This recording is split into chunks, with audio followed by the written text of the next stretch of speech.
เฮ็ดกินเองสูตรอีแม่อ้อมไก่ส่วนผสมประกอบนี้สมุนไพรที่สามารถหาซื้อได้ตามท้องตลาดว่าจะเป็นเพชรใบกีหูดหัวสิไข่ข่าต่างๆพร้อมผักกาดซ้อม1 มัดผักอีตูผักบัว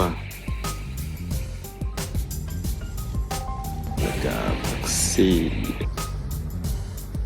แล้วก็ไก่ที่ขาดบ่ได้นะสำคัญตัวนี้ตำข้าวเบื่อให้ละเอียดใส่มะเขือตำลงไปแล้วมาคั่วไก่ให้สุกเนาะให้สุกแล้วก็ใส่พวกข่าหัวสิไข่แล้วก็ใบขี้หูนำลงไปคั่วนำกันเพื่อให้มีกลิ่นหอม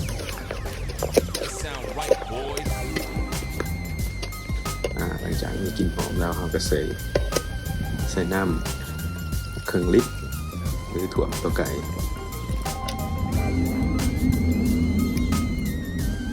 ใส่มะเขือถั่วลงไปแล้วก็ตามด้วยผักกาดซ้อม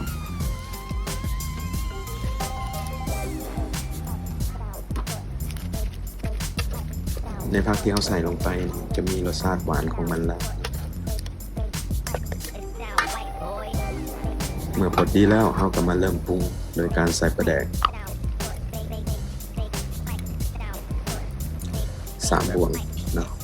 ถ้าเป็นปลาแดกตอนก็จนเปื่อยแล้วก็นำเศษก้างทิ้งไปจากนั้นเราก็ใส่ข้าวเบื่อที่เราทำละเอียดใส่มะเขือผสมน้ำสะอาดหน่อยนึงข้าวอ่อนละลายคน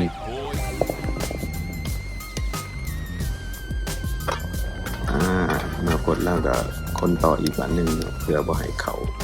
เบื่อมันจับกันเป็นก้อนใส่เป็นนัวตามใจหมักเลย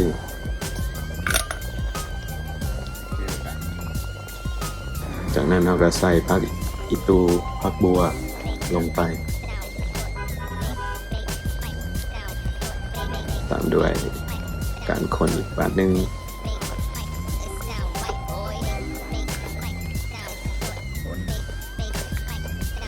แล้วก็ใส่ผักชีลงไป